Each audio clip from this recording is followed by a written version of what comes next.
siglos pasados ha ocurrido en gran medida lo que Marx planteaba en sus escritos.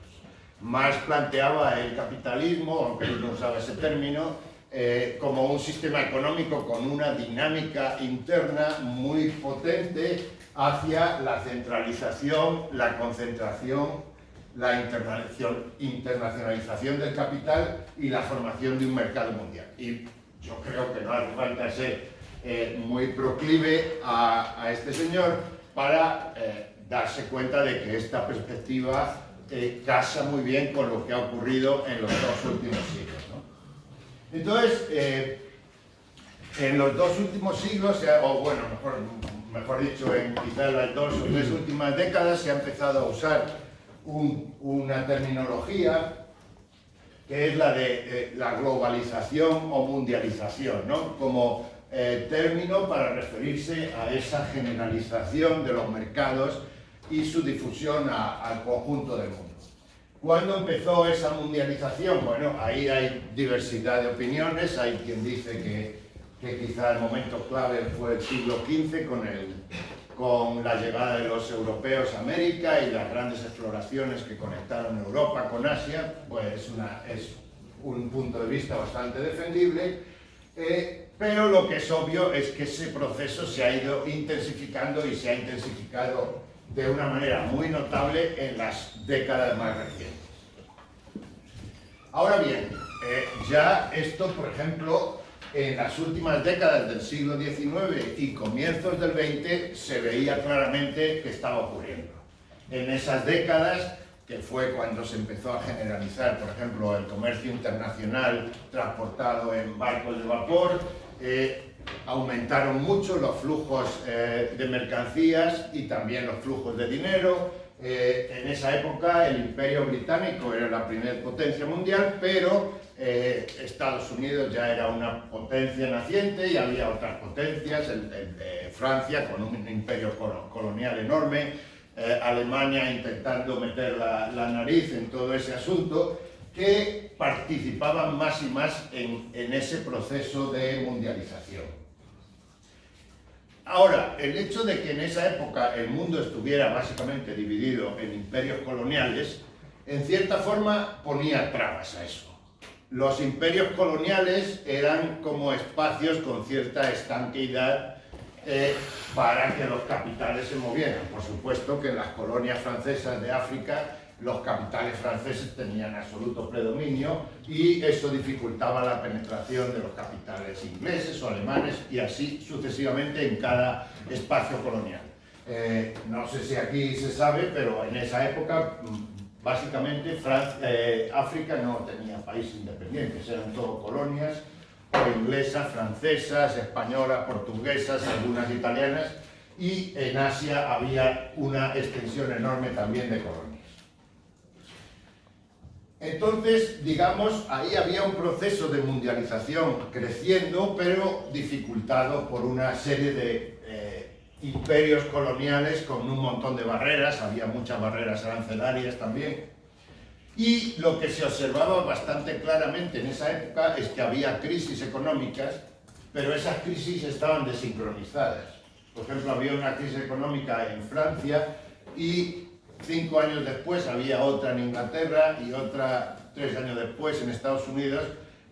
Hay un libro muy bueno de Wesley Mitchell sobre esto y claramente se nota esa desincronización de las crisis económicas.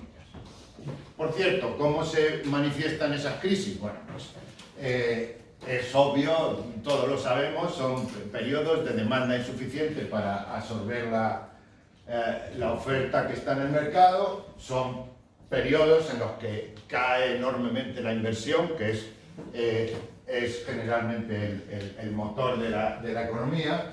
Hay muchas quiebras de empresas industriales y bancos, aumenta el desempleo y, bueno, en términos macroeconómicos modernos hay un crecimiento nulo o negativo del Producto Interno Bruto, ¿no? Hay una contracción de la economía o del Producto Interno Bruto, que es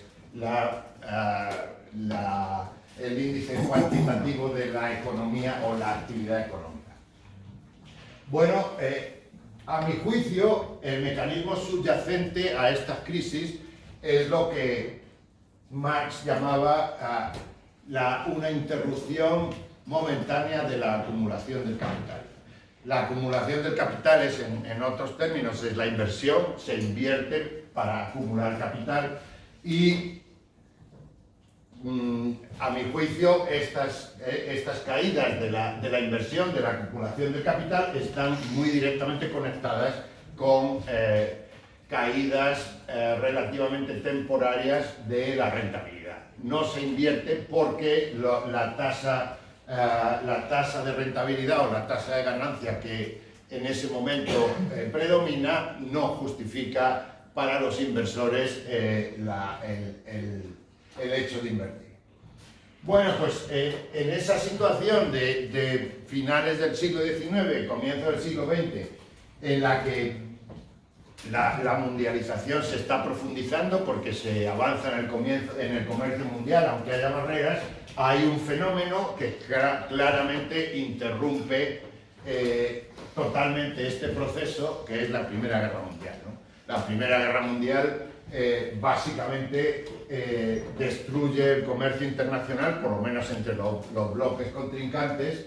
En esa Primera Guerra Mundial, las potencias centrales, Alemania, el Imperio Austrohúngaro y el Imperio Otomano, intentan arrebatar la hegemonía mundial al Imperio Británico y al Imperio Francés, pero fracasan, ¿no? Y a la misma vez Estados Unidos, que está surgiendo como potencia, bueno, surge de la Primera Guerra Mundial como potencia todavía más fuerte, a la misma vez que estas potencias que estaban intentando disputar la hegemonía británica, la Alemania, el Imperio Austrohúngaro y Turquía, el Imperio Otomano, se vienen abajo, ¿no? Bueno, el Imperio Británico, el Imperio Francés recogen los despojos de los otros imperios, pero a la misma vez hay un fenómeno histórico importante. Surge un país, la Unión Soviética, que está fundamentado en, digamos, ideas económicas que son contrarias a las del resto del mundo. Ahí se planifica una economía basada en la propiedad estatal de los medios de producción, no se pretende que haya un mercado, es un modelo económico totalmente distinto que se contrapone, se expropian a los que eran propietarios de los medios de producción, y el modelo económico es contrapuesto. Bueno, en la década de los años 20 es una década de turbulencia que en alguna medida favorece la recuperación del comercio internacional, pero llega al final de la década, en 1929, y tenemos la llamada Gran Depresión, que claramente es un fenómeno internacional. Esto ya no son crisis económicas en distintos países desincronizadas, sino que es una colección de crisis económicas en casi todas las economías avanzadas del mundo y todas a la vez. O sea, también se puede interpretar como una crisis de la economía mundial que tiene sus manifestaciones en cada economía nacional. Bueno, alguna gente dice que la Gran Depresión se prolonga hasta el final de la década de los 30, yo creo que es una visión equivocada. A mi juicio, la década de los 30 hay claramente dos recesiones, porque la Gran Depresión a mediados de la década da paso a un periodo otra vez de crecimiento económico, y luego hay otra recesión hacia finales de la década. Pero bueno, sea como fuere, lo que está claro es que todos estos fenómenos de turbulencia económica en la mayor parte de los países avanzados de la época desembocan en la Segunda Guerra Mundial, ¿no? Bueno, pues como la Segunda Guerra Mundial es otro bloqueo, otro frenazo al proceso de mundialización. Se había ido avanzando en la interpenetración de los mercados y de los capitales, y ahora hay una guerra que echa un freno a todo eso y, por supuesto, da pie a una destrucción enorme de de capital y de seres humanos. Bueno, ¿cuáles son las principales consecuencias de la Segunda Guerra Mundial? Bueno, Alemania, que otra vez volvía a tener pretensiones de convertirse en primera potencia mundial, vuelve a ser machacada, digamos, junto con Japón y con Italia, ¿no? ¿Y quiénes son los ganadores obvios de la Segunda Guerra Mundial? Bueno, en primer lugar, sin duda alguna, Estados Unidos y la Unión Soviética, que son los dos países que surgen como potencias hegemónicas al acabar la guerra. Con diferencias, Estados Unidos con un territorio completamente limpio de polvo y paja, sin haber sufrido prácticamente nada de los efectos de la guerra, y con un armamento nuevo, las bombas atómicas, que ha usado además en Japón, mientras que la Unión Soviética tiene un territorio devastado, ha sufrido, las estimaciones creo que están entre los 15 y 20 millones de muertos, y un territorio devastado, etcétera, etcétera. Pero a pesar de eso, es claramente una de las dos potencias hegemónicas al final de la guerra. Gran Bretaña ha mantenido su imperio, pero muy rápidamente, entre otras cosas porque Estados Unidos no tiene ningún interés en que Gran Bretaña mantenga su imperio, comienza un proceso de descolonización que también afecta a otras potencias coloniales europeas, Francia, Holanda, etcétera, etcétera. Entonces aquí hay otro fenómeno que es, a mi juicio, específico, es que la mundialización avanza como en dos frentes.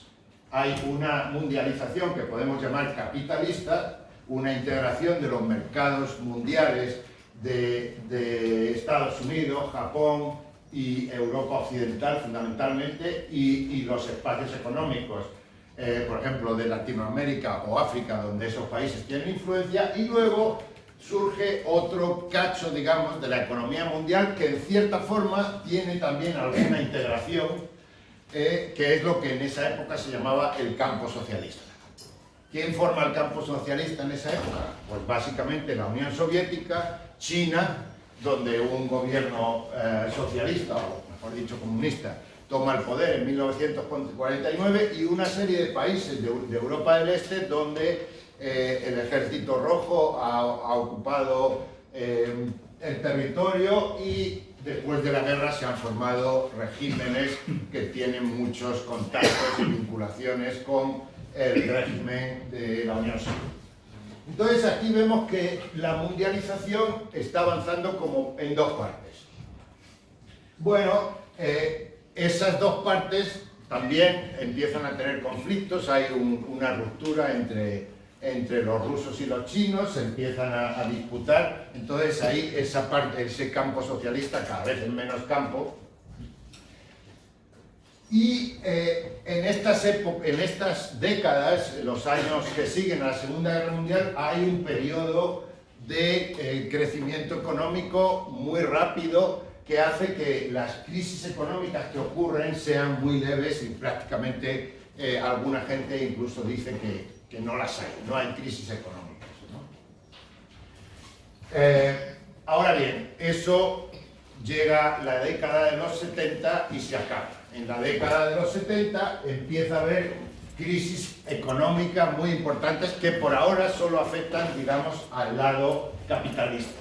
Los países socialistas del bloque soviético están ahí aparte, tienen sus propios problemas económicos, pero no son los problemas de las crisis económicas que ocurren, que empiezan a ocurrir en los años 70 en Estados Unidos, Europa Occidental y Japón.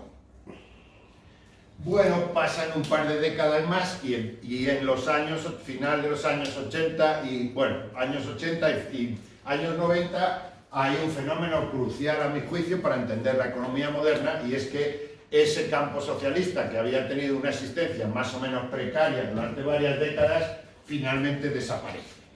¿Por qué desaparece? Primero porque en China, aunque políticamente sigue siendo un gobierno del Partido Comunista Chino, en la práctica ese Partido Comunista Chino abre el país a la inversión extranjera, se favorece la privatización de las tierras comunales y se permite la propiedad privada de las empresas en China, con lo cual rápidamente China empieza a integrarse en el mercado mundial, convirtiéndose en muy poco tiempo en un gran exportador de productos manufacturados, ¿no? En la actualidad el mayor.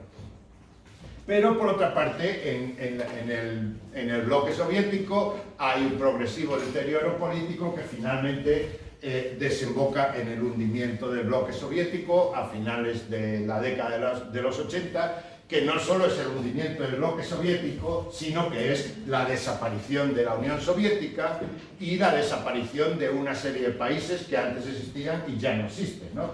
Ya no existe Yugoslavia, ya no existe Checoslovaquia, la Unión Soviética se han convertido ahora en 17 repúblicas, y todos esos despojos del bloque soviético y una parte de economías de planificación central que no pertenecían al bloque soviético, pero que eran economías de planificación central separadas del capitalismo occidental, como por ejemplo Yugoslavia o Albania.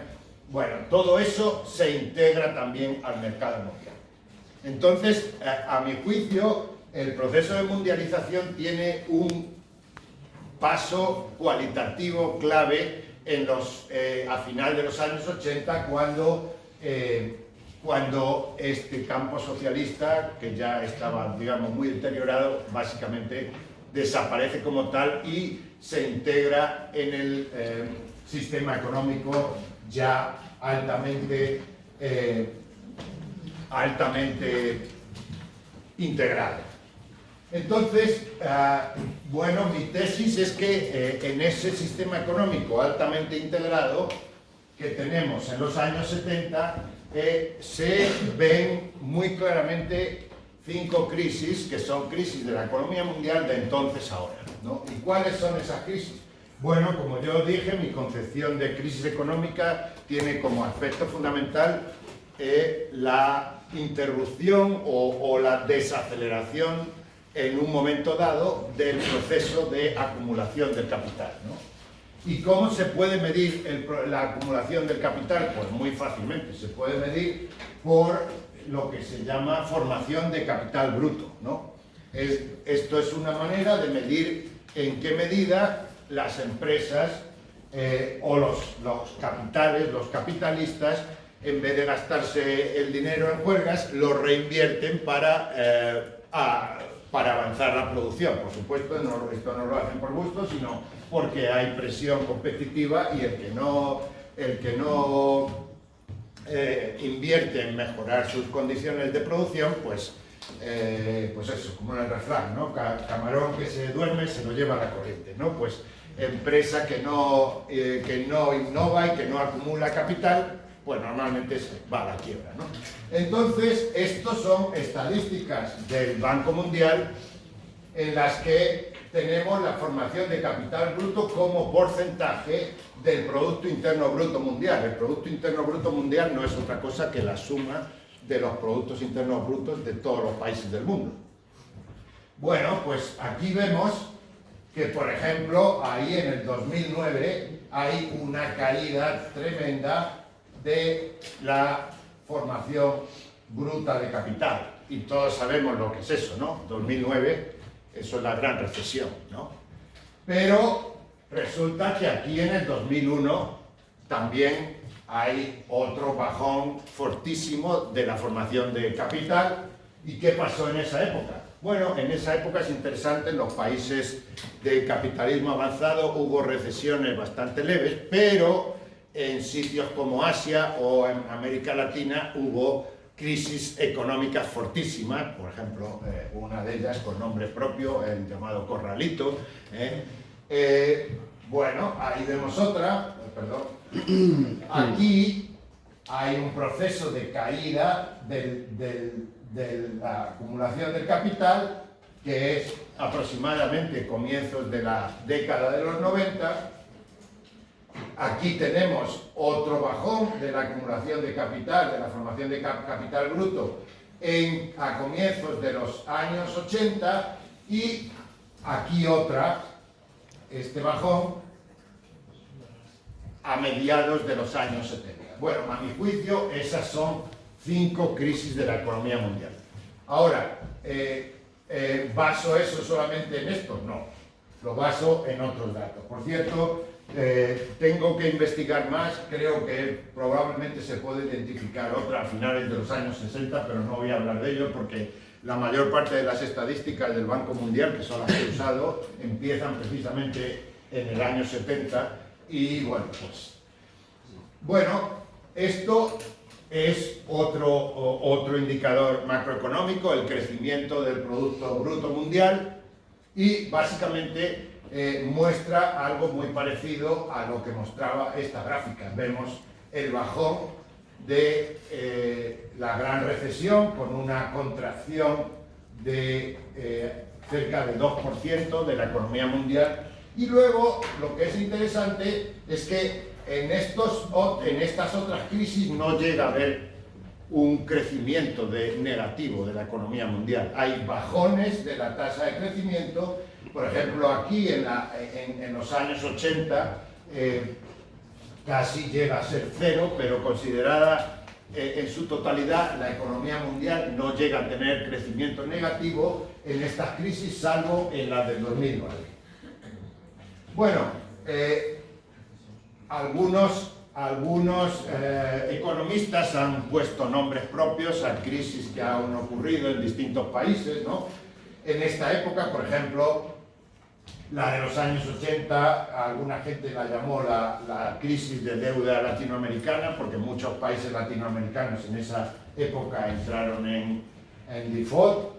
Esto es la crisis de las economías de transición con el hundimiento del bloque soviético. Bueno, estos son una serie de crisis parciales que a mi juicio lo que forman es como las manifestaciones locales de estas 5 crisis de las que estoy hablando. Aquí vemos junto puesto la formación bruta de capital, que es la línea de cuadrados negros, y el porcentaje de crecimiento del Producto Bruto Mundial, que es la línea gris. Bueno, como se puede ver bastante claramente, hay asociaciones obvias, ¿no? Aquí, por ejemplo, la gran recesión es la más obvia, hay una caída muy fuerte de los dos indicadores. A mi juicio, los dos están mostrando distintos aspectos del mismo fenómeno. Y ahí esas son las 5 crisis de las que yo hablo, mediados de los años 70, comienzos de los 80, comienzos de los 90, cambio de siglo y gran recesión de 2000, empezando en el 2008. Esto es mucho más complicado, estos son tasas de desempleo, también revelan lo mismo, pero claro, bueno, en cuanto ponemos unos cuantos países juntos, la cosa se pone muy turbia, pero bueno, estas flechas están marcando esas épocas de comienzo de crisis económica mundial y todas son, por supuesto, épocas del comienzo de expansión, de aumento de la tasa de desempleo.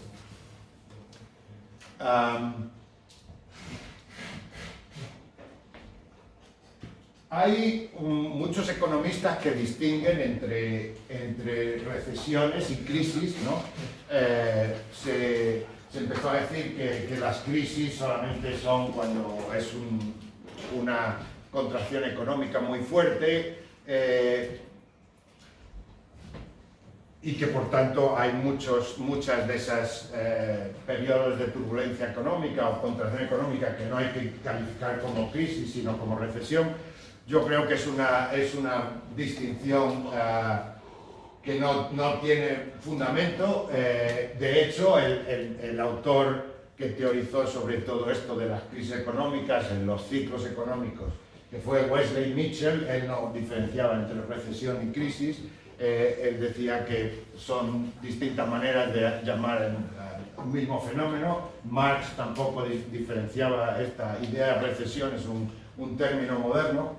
Pero bueno, en la economía ortodoxa hay muchos economistas que hacen esta distinción. Y lo que dicen, por ejemplo, Víctor Zarnovich, que es, o era, creo que ya se murió, un economista muy especializado en el tema de crisis económicas y ciclos comerciales, decía que mientras que en las recesiones leves se hace más lento el crecimiento de los agregados monetarios, o sea, esto es otra variable macroeconómica, el agregado monetario, ¿no? el dinero que hay en la economía, contrariamente en las recesiones severas o crisis, hay una reversión del crecimiento de la masa monetaria. O sea, no es que deje de aumentar, o sea, baje un poco el ritmo de expansión, sino que se revierte, ¿no? Bueno, pues si usamos ese criterio aplicado a la economía mundial, esos 5 periodos han sido periodos de contracción de la masa monetaria. Aquí tenemos la masa monetaria medida por el Banco Mundial. El Banco Mundial es interesante, si uno mira sus estadísticas, se da cuenta de que las cambian cada poco, entonces, bueno, a veces duran más tiempo, a veces duran menos, y muchas veces hay coherencia, o sea, no es que cambien todo, muchas veces uno pone dos gráficas de distintas épocas, y bueno, está una como corrida un poco para abajo con respecto a la otra, pero digamos el patrón es muy parecido. Bueno, aquí tenemos datos que yo bajé del web del Banco Mundial en el 2013 y luego en el 2019, y en unos está lo que los economistas llaman N2, que es una medida de agregado monetario, y luego cambiaron a esto que ahora llaman broad money, money en sentido, o sea, money, dinero en sentido extenso, ¿no? Bueno, no hace falta ser muy sagaz para darse cuenta de que las dos curvas se siguen una a otra casi solapándose todas las veces, pero resulta que hay periodos en los que hay bajones en esta masa monetaria. Bueno, ahí vemos uno que es la gran recesión, aquí es el cambio de siglo, etcétera, etcétera. O sea, estas son las 5 crisis de las que yo hablo, ¿no? Bueno, y ahora voy a hablar de otra cosa que normalmente no se habla cuando se refiere los economistas a crisis económicas, es un índice químico. ¿Y cuál es este índice químico? Pues las emisiones de CO2. ¿Y qué tiene que ver las emisiones de CO2 con la economía mundial? Pues muy sencillo. Cada vez que hay una crisis de la economía mundial, las emisiones de CO2 paran de crecer y disminuyen. Y esto se ve, esto es las emisiones de CO2 para la economía mundial, medidas en gigatoneladas de carbono por año. Como vemos, la tendencia general es ascendente y ominosa, por supuesto, porque esto es lo que nos lleva a la catástrofe, y por supuesto esto llega a 2014, pero esto ha seguido así. Y lo que se ve claramente es que aquí, en 1975, hay una pequeña muesca en esta curva, en este índice químico de la economía mundial. Otra vez hay una muesca, esta más pronunciada, a comienzos de los años 80. Aquí, a comienzos de los años 90, mucho más leve, pero también se observa ahí, primero se estanca el aumento de las emisiones y luego baja un poco, otra a mediados de siglo y otra claramente la gran recesión. Lo que es interesante es que este gráfico, bueno, no este, que lo hice yo, pero uno similar, que está tomado de un artículo que salió en la revista Science y que es de científicos, lo que se llaman geoscientists, ¿cómo se dice esto en castellano? Geofísicos, bueno, que estaban básicamente hablando de las emisiones, no de las crisis de la economía mundial, pero ellos se dieron cuenta de estas muesquitas y entonces usaron la terminología que algunos economistas habían usado para referirse a esta crisis. Por ejemplo, a esta de 1975, muchos la llamaron la primera crisis del petróleo, porque ¿quién había tenido la culpa de esta crisis? Pues los jeques que habían decretado ¿cómo se dice? Cuando no le vendes algo. Embargo. Un embargo a los países occidentales por apoyar a Israel en la guerra de Yom Kippur, etcétera, etcétera. Luego, la de los años 80, otros dijeron que también tenía que ver con el petróleo, le echaron la culpa a la guerra Irán-Irak y a otras cosas de por ahí, la revolución en Irán. Bueno, segunda crisis del petróleo, luego esto coincide con el hundimiento del bloque soviético. Esto, como hubo crisis en Asia y Latinoamérica, pues estos geofísicos le llamaron la crisis de las economías asiáticas y latinoamericanas, y esta gran recesión, que es una terminología ya bastante generalizada.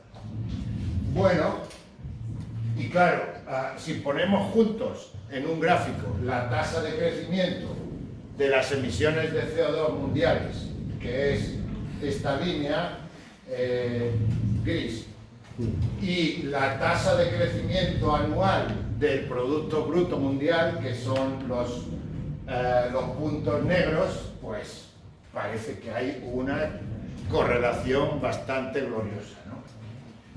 Bueno, entonces, ahora voy a referirme un pelín, que ya quiero ir acabando, a lo de los nombres, ¿no? ¿Qué nombres se deben poner a esa crisis? Bueno, insisto, aunque la economía ortodoxa normalmente se refiere de forma así muy lateral a esta crisis. Por ejemplo, se habla de la primera crisis del petróleo en los años 70, pero se dice claramente que fue una crisis mundial. Pues no, más bien se habla de cada economía nacional en esa crisis, etc. Lo que es interesante es que hay un economista muy importante en la economía ortodoxa, es un econometrista que tiene un librote muy gordo de análisis de series temporales, que está en tu oficina, se llama James Hamilton, y este economista llega al extremo de decir que todas las recesiones habidas desde los años 60 ahora tienen que ver con lo que él llama oil shocks, o sea, shocks, impactos del mercado de petróleo sobre... Él nunca se ha referido a la economía mundial, él se refiere a la economía de Estados Unidos, ¿no? Bueno, entonces, esto es una forma de ver cómo la economía ortodoxa ve las crisis como fenómenos generados fuera del sistema económico, ¿no? En el caso de James Hamilton, su atribución de todas estas crisis a factores que son claramente factores políticos o incluso geológicos o lo que sea, pues es una manera de poner la dinámica de las crisis y la causalidad de las crisis fuera de ellas. Como yo dije antes, en mi concepción, las crisis económicas tienen mucho que ver con la rentabilidad. Son periodos en los que la rentabilidad cae y eso hace que no haya incentivo para la inversión. Esto... Yo tengo un librito y un capítulo que acabo de publicar en un libro en inglés que se llama War in Crisis. El libro se llama Rentabilidad, Inversión y Crisis, está por ahí disponible. Bueno, en las economías nacionales se ve muy bien. Antes de una crisis económica hay una caída de la rentabilidad. En la economía mundial los datos son bastante pobres. Estos son datos de rentabilidad de la economía mundial.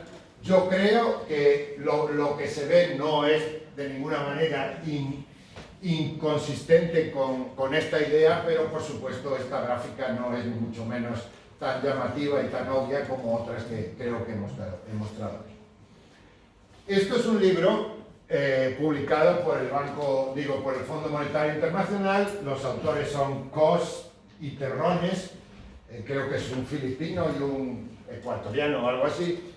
Bueno, este es un libro que habla de las recesiones de la economía mundial y dice que ha habido 4 recesiones de la economía mundial. Pero mientras que yo hablo, por ejemplo, de la crisis de mediados de los años 70, este libro dice la recesión de 1975, no sé si se ve aquí el número. Y aquí habla de la recesión de 1982, del 2009 y del 91. Entonces, esto coincide con lo que yo digo, sí, falta una cosa. Yo digo que hay otra crisis a mediados, no a mediados, en el cambio de siglo. Estos economistas dicen que en esa época lo que hubo son dos bajones que no quieren calificar como recesión. Estos tampoco hablan de crisis, hablan de recesiones de la economía mundial. Pero dice que hubo dos bajones, slowdowns, en inglés creo que es el término que usan, no, downturns, global downturns, en el 98 y el 2001.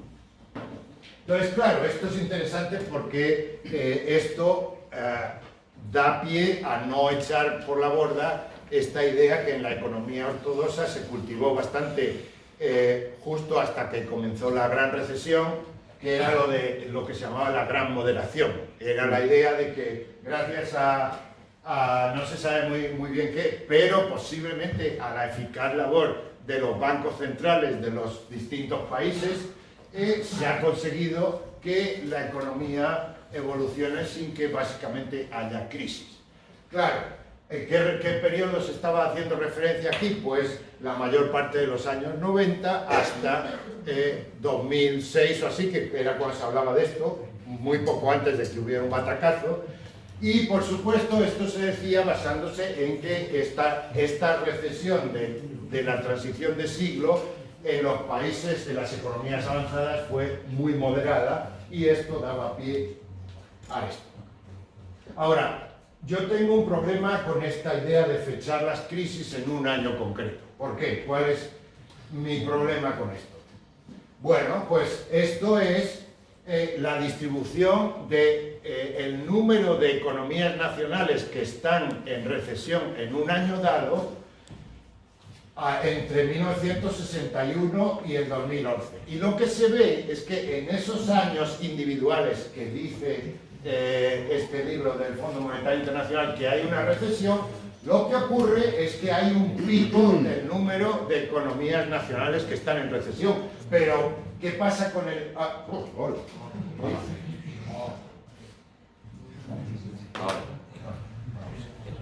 El colapso mundial.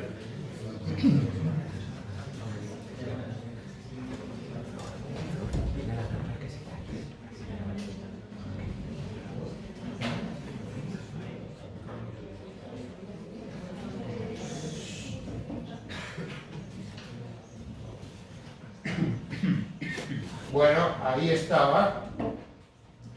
Por ejemplo, esto es 1982. Claramente, ahí había, a ver cuántos países había en recesión en la economía mundial, 40 y tantos. Pero el año siguiente, en el 83, había 41 más o menos, y el anterior había 38. Entonces, claramente lo que muestra esto es una distribución en campana, en la cual hay un año en el que hay más economías en crisis, pero normalmente el año anterior y el siguiente también hay muchas economías en recesión. Por eso a mí me parece que es teóricamente más apropiado hablar de la crisis de comienzos de los años 80 mejor que hablar de la crisis de 1982.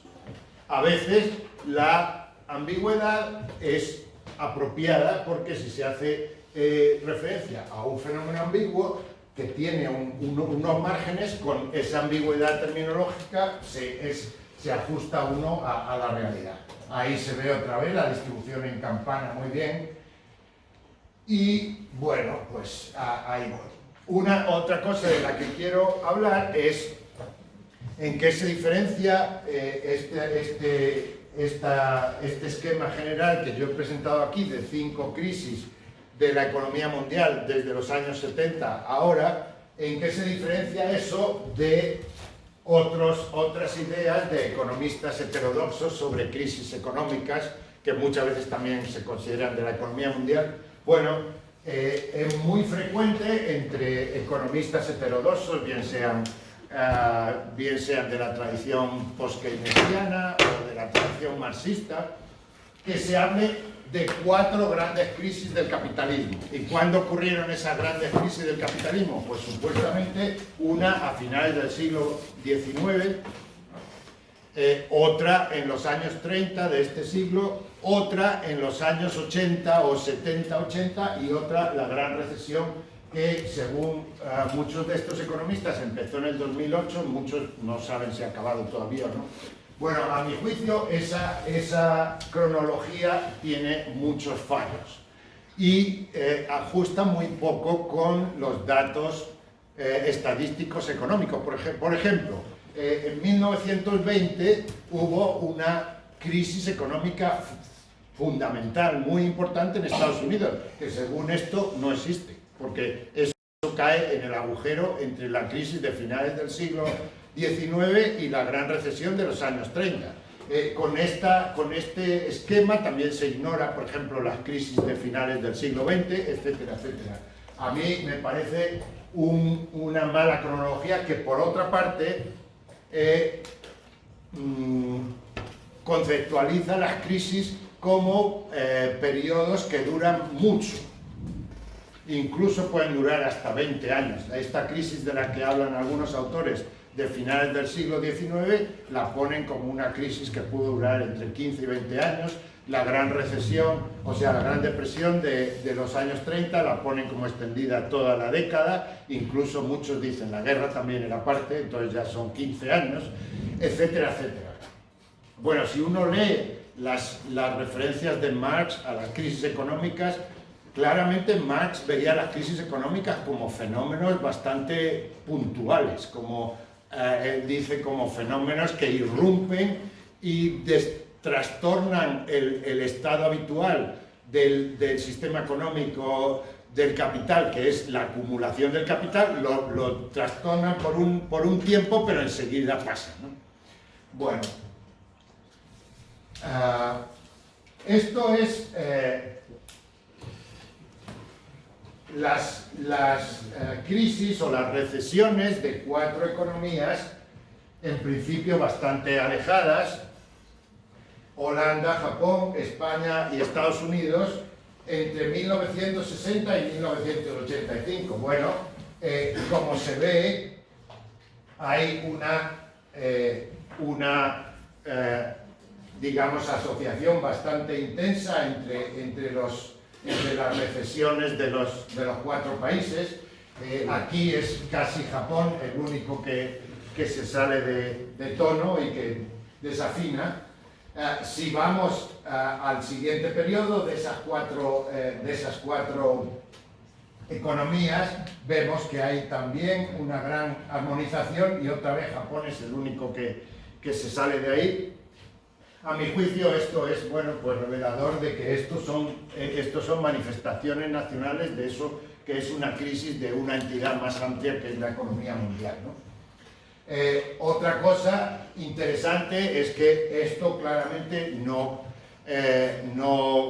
casa con una idea que es frecuente entre economistas heterodoxos, y es que la economía estadounidense es la locomotora de la economía mundial, y que entonces cuando la economía de Estados Unidos tiene una crisis, después todas las demás se van para abajo. Esto muestra claramente que en muchos casos es de la otra manera. Hay crisis económicas en otros países, a lo mejor un año o 2 antes, y luego es la economía de Estados Unidos la que entra en crisis. Y bueno, yo creo que eso es suficiente. No sé si, me imagino que habré dejado muchas cosas en el tintero, pero prefiero que haya preguntas y haya una oportunidad para dialogar sobre todo esto. Muchas gracias.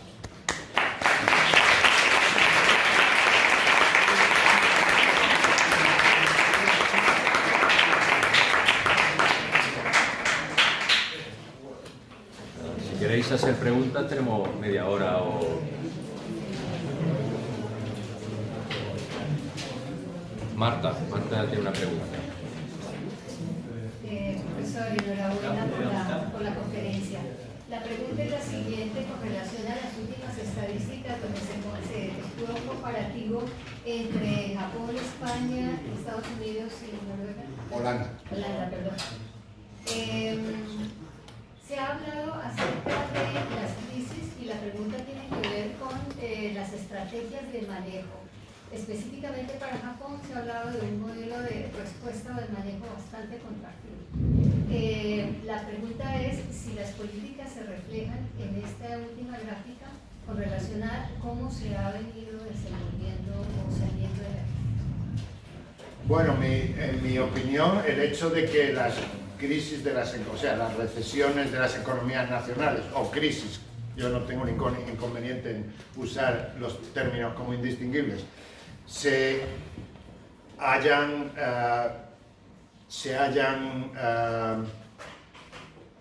hecho más y más coincidentes en el tiempo, en los últimos 50 años, a mí me parece que tiene una inferencia bastante clara, y es que las políticas económicas tienen muy poca influencia sobre lo que ocurre en la economía. Porque obviamente las políticas económicas son distintas. Entonces, si las economías estuvieran respondiendo a esas políticas económicas, pues habría que suponer que esas crisis económicas ocurrirían en momentos distintos. Sin embargo, la gran recesión ocurrió, es que vamos, ahí la orquesta tocó al unísono en todo el mundo. No es que no se debió ninguno. En el año, bueno, hubo algunas excepciones ahí, Australia y tal. Pero cada vez hay una sincronización mayor de las economías nacionales. Entonces, a mi juicio, eso dice muy poco sobre la idea habitual de que las políticas económicas tienen un efecto significativo en la evolución de la economía. Esa es mi visión. Sí, sí. El hecho de que haya mayor globalización podría, digamos, explicar por qué esa relativa homogeneidad.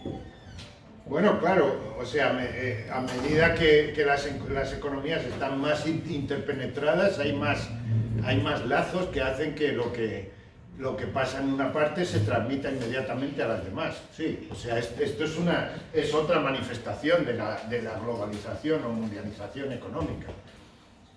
Y a mi juicio, además, un aspecto que sería muy difícil de... O sea, si ahora una economía quisiera separarse totalmente del resto para no estar sometida a esa dinámica, tendría casi que convertirse en una economía autárquica, ¿no? Romper, porque ¿qué economía ahora no importa y exporta un montón de lo que consume o produce?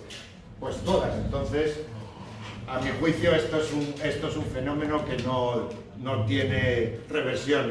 Lo que está ocurriendo ahora, por ejemplo, con la llegada de Trump al poder y el impulso de políticas proteccionistas es un pequeño bache en el proceso general, ¿no? La carretera va para arriba y de pronto hay un bache y sí, hace plas, pero la tendencia general es la de antes, va para arriba, ¿no? Por lo menos esa es mi visión. ¿Sí? No sé si has analizado el caso de Suecia, y te digo el porqué.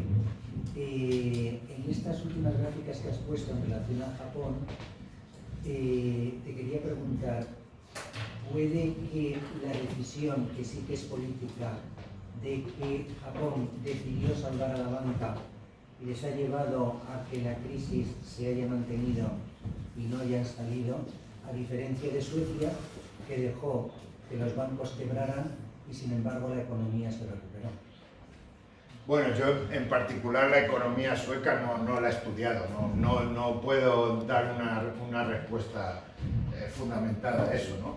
Yo, cuando lo que he dicho antes, quizás ha sido demasiado tajante en el sentido de que la política económica tiene poca o nula influencia sobre la evolución de los indicadores económicos. Bueno, puede tenerla. De hecho, ahí en esa gráfica Japón claramente iba un poco por su cuenta. Además, también es el caso de que Japón es una economía que tiene muchas características especiales, ¿no? Primero es una economía muy grande, segundo tiene unas características muy específicas, ¿no? Y bueno, pues a lo mejor las políticas económicas que se siguen en Japón pueden tener algo que ver con la evolución general de ese país en concreto. Pero a mí me parece que cuando se examinan así muchos países en general, digamos, el caso más habitual es el otro, es el de ver que cada vez hay más sincronización y que hay muy poca fundamentación en ver lo que ocurre en la economía como consecuencia de la política económica, que es lo que suelen hacer los políticos, ¿no? Ahora, por ejemplo, Trump se está dando bombo diciendo que la economía estadounidense esté ahora también y haya un desempleo tan bajo, es fruto de lo que él ha hecho, ¿no? Entonces esto es típico de los políticos. Si la economía está creciendo, que es lo que se considera apropiado, es la prosperidad y trabajo para todos, a mi juicio esto ignora un aspecto fundamental, es que cuanto más crece la economía, más influencia tiene en cuanto a su destructividad de la naturaleza. Pero bueno, la gente ve crecimiento económico como sinónimo de prosperidad y los políticos, pues si la economía va próspera, dicen, pues qué bien lo estoy haciendo, si va mal es culpa de algún factor exterior, los moros que han subido el petróleo o le echan la culpa al gobierno anterior que nos dejó esta herencia tan mala de la que ahora no podemos salir, etc. Yo creo que los datos son bastante sugerentes de que la economía mundial ahora es un bicho que va a lo suyo, ¿no? Hace lo que quiere y los que vamos subidos en el caparazón del bicho, pues sufrimos lo que el bicho hace y vamos para arriba o para abajo y a veces nos caemos del caparazón, ¿no? Pero bueno, no sé, ¿más preguntas? ¿Sí? Sí. Bueno, darle las gracias al profesor Tapia por la presentación, muchas gracias por la conferencia. Dos preguntas. La primera, cuando trabajó en el libro los aspectos relacionados con el fechado y la delimitación de las crisis, desaceleraciones, recesiones, si había trabajado los puntos de vista estos de Roderick Hausman y Velasco sobre aceleraciones y deceleraciones, crash and booms, los utilizan medias para ver si se aceleran, deceleran, y si lo había hecho, que le decían a la hora de fechar, a la hora de definir un poco. El segundo, sobre la relación que establece entre una condición física pura, que es la evolución del CO2, con respecto a la evolución de una variable o un conjunto de variables de aspecto económico y social, que son las crisis económicas. En este sentido no es una pregunta técnica, es una pregunta sobre interpretación teórica. ¿Qué planteamientos le habían surgido a la hora de plantear el modelo teórico que relaciona estos dos elementos de una forma de correlación? Después es una correlación, una explicación, la regularidad, ¿vale? No tenemos otro elemento, pero a partir de ahí, el modelo teórico, ¿qué tiene usted sobre este aspecto? En ese sentido, claro, se me ocurren elementos de carácter técnico, la cuestión del ceteris paribus, ¿no? Sobre su evolución, si es posible establecerlo, o si es posible comparar productos interiores brutos de 1980 con el Producto Interior Bruto del año 2008. Me surge una buena pluma, pero aunque usted los tiene mucho más trabajados, por eso contamos. Bueno, en cuanto a los indicadores que he usado, son los que he mostrado aquí, no usé otros. O sea, he usado indicadores de formación de capital bruto, de masa monetaria, de crecimiento del Producto Bruto Mundial, no usé otros. Pero, bueno, ahí usé un poco las tasas de desempleo, pero más como ilustración que otra cosa, ¿no? Entonces, mi fechado se basa en esos indicadores y, por supuesto, en toda una literatura económica que ha hablado de una de estas crisis, pero de alguna otra manera, ¿no? O sea, de la llamada primera crisis del petróleo, que se suele fechar en 1975, ha hablado mucha gente. O sea, yo no me estoy inventando el año, ¿no? Yo lo fecho de una determinada manera, pero hay mucha gente que habla de eso. En cuanto a lo del CO2 y los indicadores económicos, bueno, lo que pasa es que la conexión es obvia. O sea, el CO2,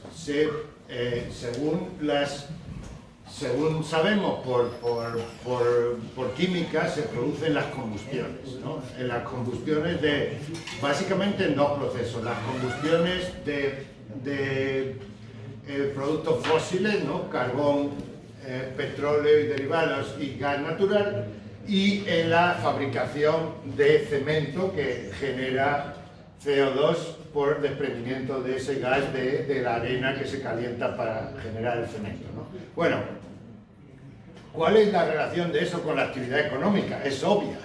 Cuando una economía se acelera, en todos los ramos de actividad se consume más energía. O sea, si se producen más coches, más lavadoras, se produce más electricidad para que haya iluminación de las casas o se muevan los motores de las industrias. Todo eso hace que se queme más combustibles fósiles. La producción de cemento es igual. Entonces, en términos macroeconómicos, las emisiones de CO2 son una variable procíclica. O sea, cuando la economía se expande, aumentan las emisiones de CO2 y es obvio.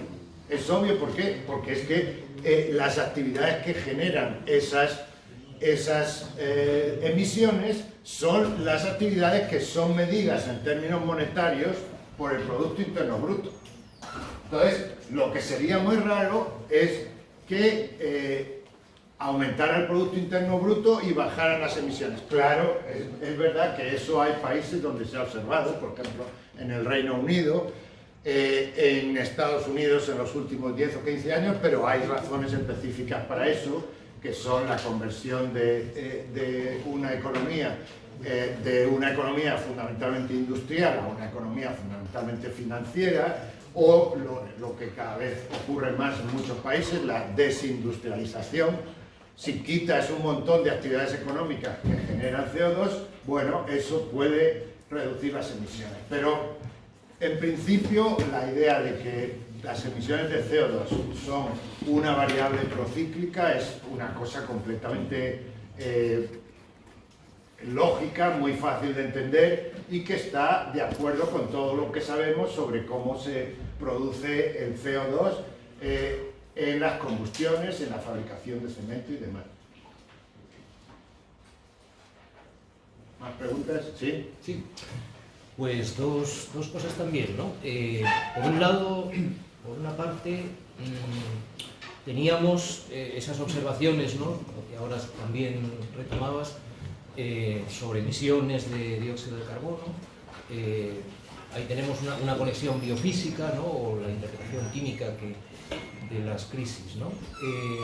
Pero no habría que, quizá, ¿no? Si nos fijamos en lo que hacen también pues, estos geofísicos y los economistas ecológicos, no habría que tomar a lo mejor en consideración de manera pues, un poco más seria la cuestión de la energía, del abastecimiento de energía, en particular lo que es en esa larga fase de crecimiento posterior a la Segunda Guerra Mundial, según esa visión, ¿no? tendría que ver con el momento de máxima energía neta procedente de los combustibles fósiles, petróleo sobre todo, para la economía capitalista mundial, y luego ya desde hace algunos años pues estamos en una senda más bien de descenso de la energía neta, ¿no? la energía que nutre toda la actividad, salvo la que descontamos porque se emplea en el propio abastecimiento de energía, pues estaríamos ya en una fase de descenso de energía neta que explicaría cosas también en esta dinámica de las crisis, ¿no? O sea, eso sería una pregunta, ¿no? Y luego la segunda, un poco relacionada con esta, pero diferente, antes señalabas esta idea, ¿no? De una globalización irreversible, ¿no? Yo creo que cada vez que decimos que algo humano es irreversible, metemos la pata, o sea, que nos equivocamos, ¿no? Y en particular, si esa idea, ¿no? De la caída de la energía neta que va abasteciendo el sistema, más cierta convergencia de crisis adicionales, y particularmente lo que tiene que ver con la producción de alimentos, como muchos indicadores nos muestran, acaba empeorando, pues es posible que tengamos fenómenos de desglobalización importantes no muy lejanos, ¿no? A un par de lustros vistas. Sí, ya acabaste. Sí. No, es que estaba apuntando para que no se me olvidara. Energía. Bueno, yo lo que dices de la energía estoy totalmente de acuerdo. O sea, si en vez de mirar, por ejemplo, emisiones de CO2, miráramos consumo mundial de energía medida en gigajulios, como queramos, pues yo, vamos, me apostaba casi el cuello a que nos va a salir una curva muy parecida a la del CO2. ¿Por qué? Porque la energía que se consume en el sistema económico en un 80 y muchos % depende de los combustibles fósiles.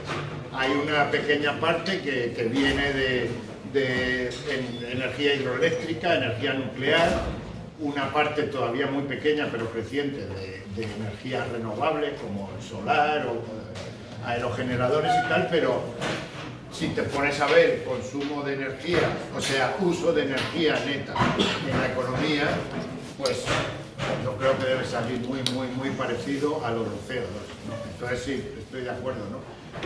¿Cómo ha ido eso evolucionando más recientemente? Pues no lo sé, ¿no? Pero en cuanto a lo de la desglobalización, pues también estoy de acuerdo. O sea, cuando yo he dicho que lo veo como fenómeno irreversible, me estaba refiriendo, digamos, a la evolución previsible en los próximos años o décadas, excluyendo que haya fenómenos que por otra parte podrían perfectamente ocurrir, como irrupciones cada vez más fuertes de crisis ecológicas relacionadas con el cambio climático, nuevas crisis económicas como la que hubo en el 2008. De hecho, yo lo que planteo es que estas crisis tienen una cierta, si no periodicidad, una cierta regularidad, ¿no? Y mi expectativa es que dentro de muy poco haya una nueva crisis mundial. De hecho, parece que hay indicadores de que esto está ya empezando. Por ejemplo, varios países latinoamericanos están ya en recesión. Algunos indicadores que se consideran indicadores, ¿cómo se dice en inglés? Leading indicators, indicadores adelantados de crisis, como esto que llaman el índice báltico seco y tal, están ya dando señales de alarma. Entonces, bueno, cada vez que hay una crisis de esas, pues la economía mundial tiende a disgregarse. O sea, ya esas crisis son periodos de desorganización de la economía mundial integrada, porque precisamente lo que ocurre en las crisis es una desintegración, una caída muy fuerte del comercio mundial, que es el mecanismo por el que se imbrican las economías nacionales. Así que sí, en ese sentido, y bueno, y si como yo lamentablemente pienso, el futuro del siglo XXI es que cada vez más entremos en crisis relacionadas con el cambio climático, con países que tienen grandes extensiones de territorio cubiertas por inundaciones cuando las mareas están altas y demás, y que esto provoca enormes migraciones. Hay gente ahora que habla de previsible 150 millones de emigrantes climáticos para el 2050. Pues esto, por supuesto, creará fricciones y problemas, incluso puede crear guerras. O sea, cuanto más, digamos, el proceso se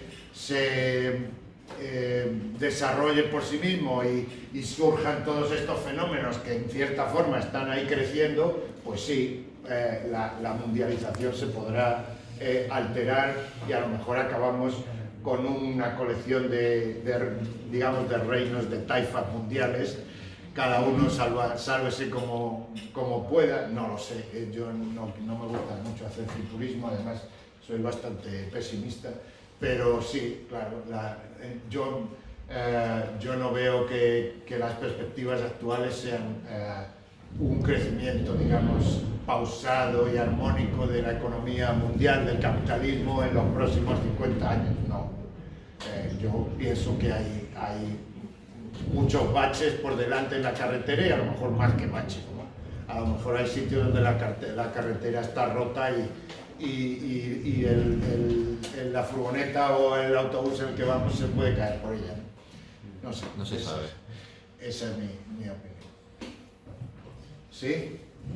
Yo quería preguntarle, porque se ha dicho que la política monetaria, política económica cada vez tiene menos importancia, pero usted que ha estudiado todas las crisis que ha habido, ¿hay algún tipo de política económica que resaltaría como la mejor para salir de una crisis? ¿O un país que ha aplicado una que usted, por ejemplo, si viviera en la crisis, pues consideraría que fuera la mejor?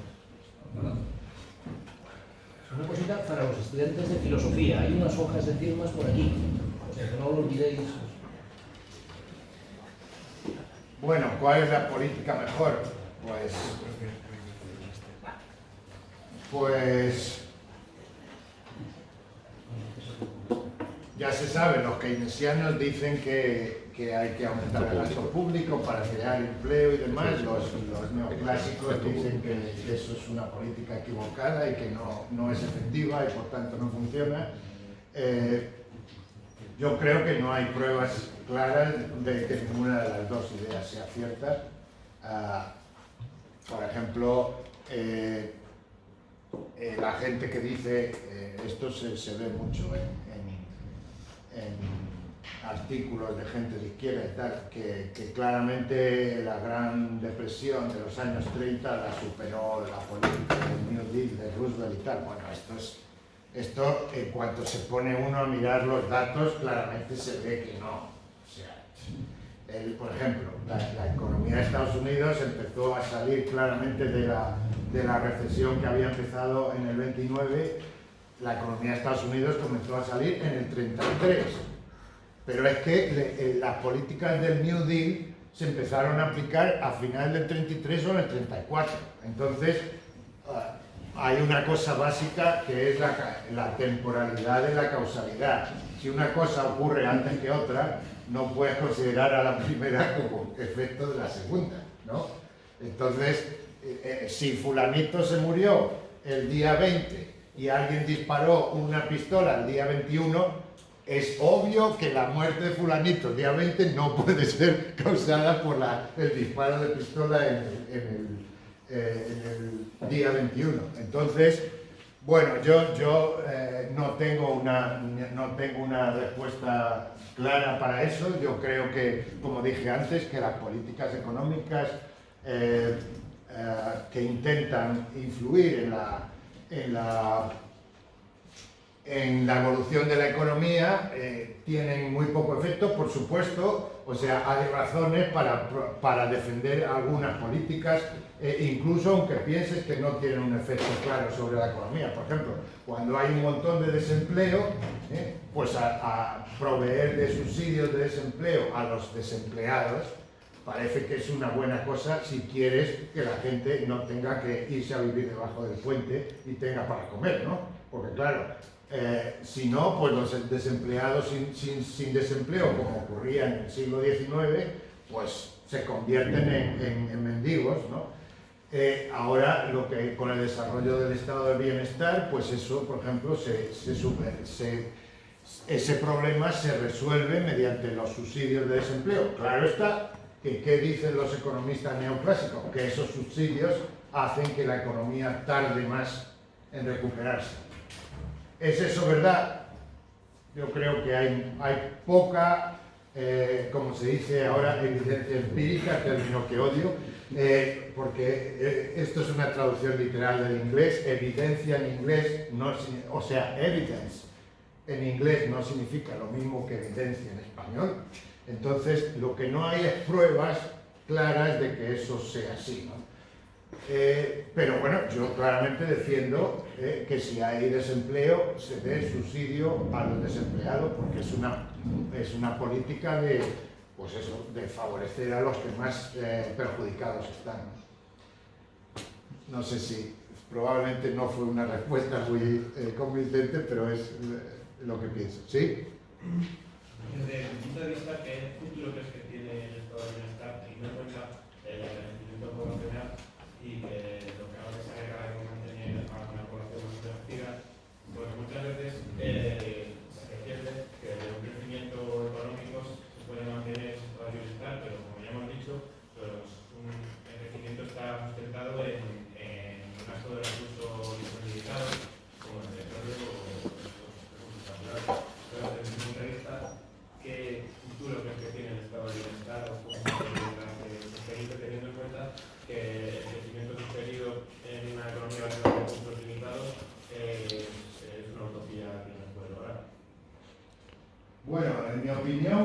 la idea esta del desarrollo sostenible, yo me he ido convenciendo con el paso del tiempo que es un mito. O sea, el desarrollo del sistema capitalista es por la esencia de ese sistema es insostenible, porque cada vez crea más conflictos, más desigualdad social, crisis económicas que no son continuas, pero cuando ocurren son muy graves y de ahí golpean muy fuertemente a la sociedad, que son inevitables y que ocurren y vuelven a ocurrir, etcétera, etcétera. Y a todo eso ahora resulta que se ha añadido una cosa que en su tiempo, por ejemplo, Marx y otros socialistas no tuvieron para nada en cuenta, que son las limitaciones de los recursos naturales y del ambiente natural. O sea, cuanto más avanzamos en el uso de los recursos naturales, pues más avanzamos en generar una atmósfera que haga mucho calor y que altera el clima, etcétera, etcétera. Entonces, esa es mi visión general. A corto plazo es obvio que hay otras cosas importantes, ¿no? Por ejemplo, cuanto más envejecida es la población de un país, pues resulta que hay más pensiones que pagar y menos gente contribuyendo a la economía del país para que haya dinero para pagar esas pensiones, ¿no?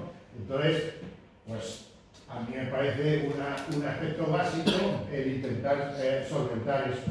¿Y cómo se solventa eso? Pues ahora hay una manera muy fácil, y es abriendo la mano a la inmigración. Pues los inmigrantes normalmente son jóvenes y si tienes un país que la población está envejecida y abres las puertas a la inmigración, pues eso es beneficioso para los inmigrantes y también para el propio país en términos de la población envejecida que necesita gente joven. Yo llevo 30 años viviendo fuera de España, ahora llevo 3 meses aquí y me he dado cuenta de la transformación de la población española en el sentido de la cantidad de inmigrantes que hay y que están en todas partes. O sea, yo he tenido problemas médicos y de los 5 o 6 médicos que me han visto, 3 eran extranjeros. Un marroquí, un venezolano y un argentino. Y cuando uno va por la calle y se toma un café en un bar, pues el camarero o la camarera muchas veces te das cuenta es inmigrante, etcétera, etcétera. ¿Y eso es malo? Pues no. A mí me parece que está muy bien. Porque España, que yo pienso que es importante reconocer que es un país multinacional, pues ya es un país también multiétnico. Y eso no está mal. Así la realidad social cambia y esos emigrantes están contribuyendo un montón a la economía española.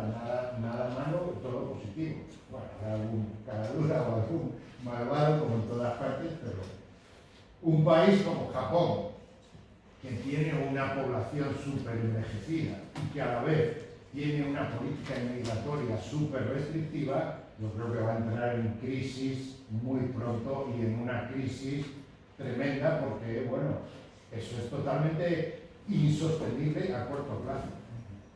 Una población vieja con una tasa de natalidad pequeñísima y que encima no permite inmigración. No sé. Acabarán todos en asilos. Así que no sé. Sí. Me gustaría plantear una pequeña observación, porque creo que no lo hemos manejado de una forma completamente explícita, pero me parece una cuestión muy importante, ¿no? Y es como, creo, ¿no? Cómo estamos pasando de las crisis de los años 70 y 80, ¿no?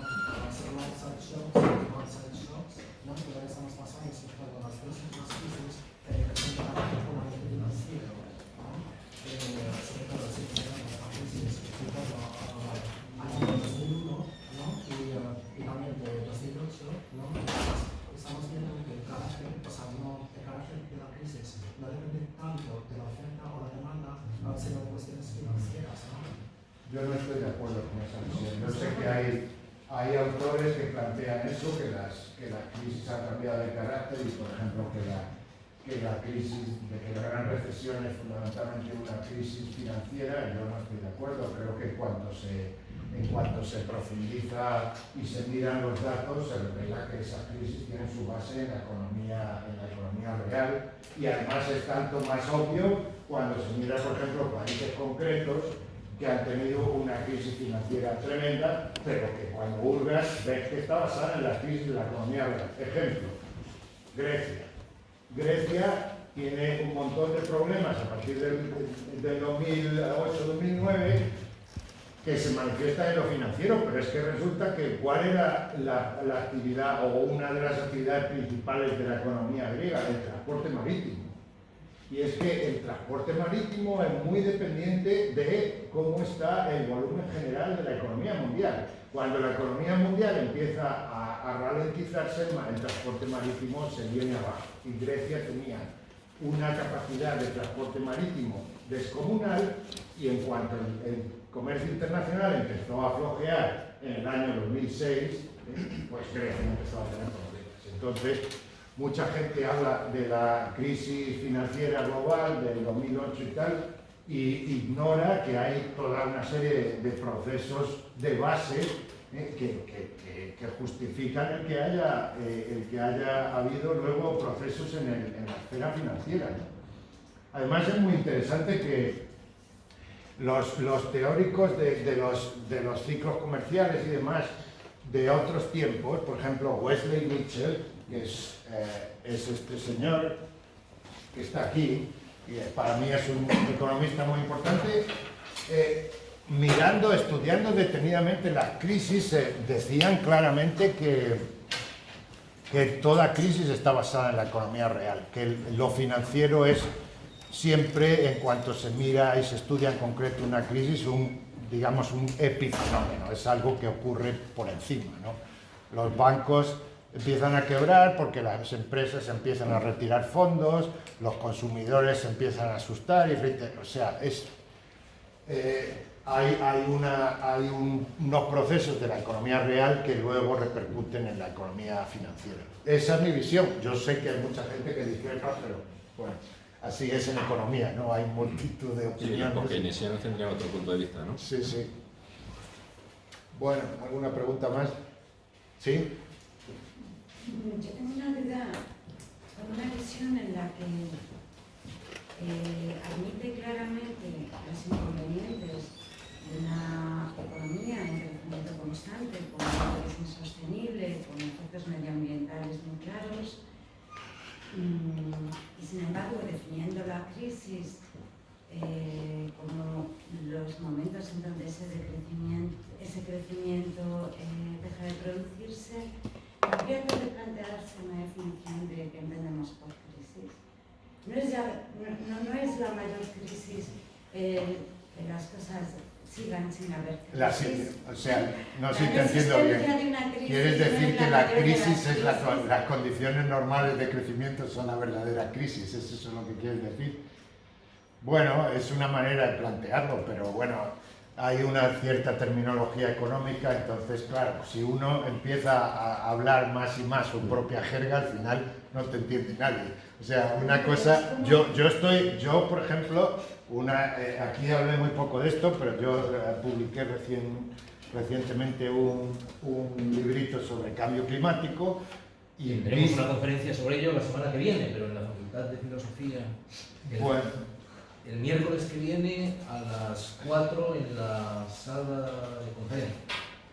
Bueno, ahí lo que digo es que desde el punto de vista del cambio climático, ahora mismo que llevan las emisiones creciendo a toda velocidad, 3 o 4 años, una crisis económica sería muy favorable, porque cada vez que ha habido una crisis ha habido un bajón de las emisiones. Sería muy favorable. Y sería muy favorable para otra cosa que la gente no sabe. Y esto yo lo digo y he publicado bastantes artículos sobre ello, y es que para la salud de las personas las crisis económicas son beneficiosas. Hay pruebas sobradas de que esto es así. La gente se muere menos cuando hay crisis económicas. Hay un pequeño aumento de los suicidios, pero todas las demás causas de muerte disminuyen. Eso, por ejemplo, la gente que estaba aterrorizada pensando que con la crisis económica descomunal que hubo en España entre el 2009 y el 2013 o 2014, que las tasas de mortalidad iban a dispararse. Pues resulta que no solo se dispararon, sino que disminuyeron mucho más rápido que estaban disminuyendo antes de la crisis.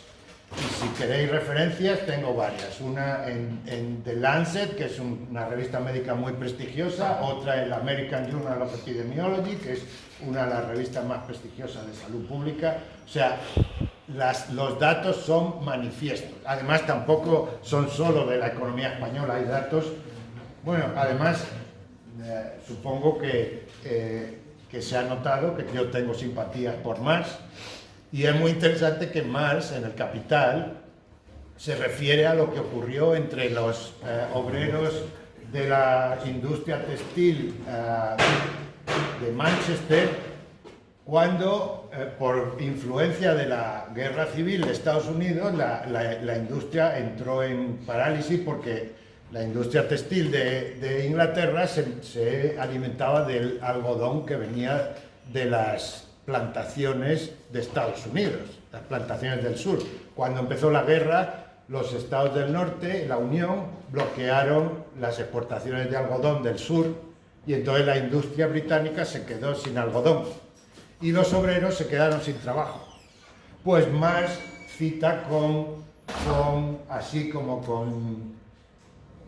con cierta sorna el hecho de que los inspectores de sanidad de esos distritos fabriles notaron que mejoró la salud de los obreros.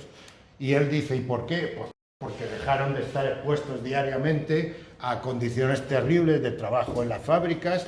Otra cosa que ocurrió es que parece que en esa época era muy típico que se usara para los niños un jarabe, que era básicamente un jarabe de opio. Y se usaba para dárselo a los niños y que no lloraran, estuvieran quietecitos. Claro, era una bestialidad. Ese jarabe de vez en cuando se hacía que un niñito se durmiera profundamente y se muriera, ¿no? Bueno, pues resulta que cuando no había trabajo, las madres no tenían dinero para comprar este jarabe, lo cual repercutía muy favorablemente en la salud de los niños.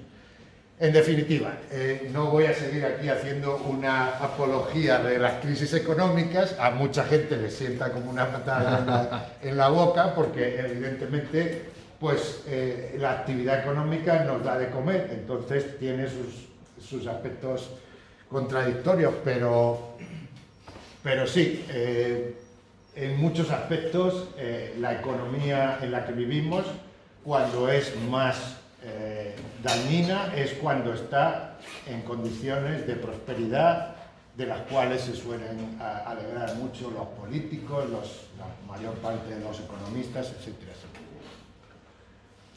Bueno, ¿alguna pregunta más? Quizá la última, ¿no? Si hay alguien. ¿Sí?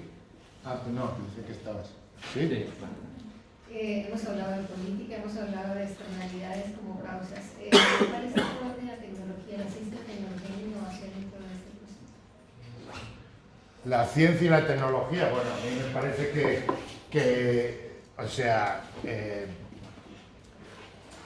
la ciencia y la tecnología son aspectos básicos del proceso de crecimiento económico vinculado a la acumulación del capital. O sea, las empresas compiten entre ellas básicamente reorganizando la producción y aplicando nuevas tecnologías que dependen a su vez de desarrollos científicos, ¿no? O sea, ahora usamos teléfonos móviles. Cuando yo era un chico no había teléfonos móviles, ¿no? ¿Por qué ahora se usan teléfonos móviles? Bueno, porque se ha desarrollado una tecnología que permite la comunicación de la señal auditiva inalámbrica muy fácilmente y eso se ha comercializado, etcétera, etcétera. Entonces, claro, la ciencia y la tecnología juegan un papel muy importante en crear nuevos productos, nuevas formas de organizar la producción, etcétera, etcétera, ¿no? Y otra cosa que hacen, por ejemplo, es abaratar muchos procesos, ¿no? Por ejemplo, para una empresa que tiene sucursales en España y en Filipinas, y pongo Filipinas porque Filipinas en un tiempo era una colonia española, ¿no? Pues en esa época la comunicación entre esas dos partes de la empresa era terriblemente difícil, implicaba un viaje de varios días. Con el paso del tiempo llegó la telegrafía, los teléfonos y bueno, se fue acortando y abaratando. ¿Cuánto vale hoy hacer una llamada telefónica de Madrid a las Filipinas en términos de lo que costaba ese mismo proceso de comunicación hace 20, 40 o 100 años? No tiene color, es un abaratamiento tan drástico, ¿no? Entonces, uno de los aspectos, a mi juicio, claves de la globalización es que muchas cosas ahora se hacen porque es barato hacerlos y entonces eso permite ampliar los mercados, porque, por ejemplo, en muchos países, en Estados Unidos es muy frecuente que haya en los bares y en los restaurantes agua mineral italiana, ¿no? San Pellegrino me parece que se llama una. ¿Por qué es eso? Porque es barato llevar ese agua de Italia a Estados Unidos. Si fuera más caro, el agua mineral italiana a Estados Unidos sería mucho más cara que el agua mineral producida localmente y no habría. Si una valiera $10 y otra 1, pues la gente compraría la de 1. Pero en definitiva, la ciencia y la tecnología son aspectos básicos de la innovación que es consustancial al capitalismo. El capitalismo en ese sentido es un sistema económico completamente revolucionario que siempre está poniendo patas arriba lo anterior, ¿no? Lo que era habitual en una época, 10 o 15 años después, ya es completamente obsoleto y lo nuevo se convierte en obsoleto después, etcétera, etcétera. ¿A dónde llegaremos con todo eso? Pues quién sabe, ¿no? Con la robotización, la creación, por ejemplo, de robots que tengan toda la apariencia de seres humanos, ¿no? Cosas que se ven en las películas de ciencia ficción, ¿no? Blade Runner y cosas similares. Bueno, quién sabe. Pues, bueno, yo creo ya estoy poco cansado, así que paramos, ¿no? pues nada. Muchas gracias por la pregunta.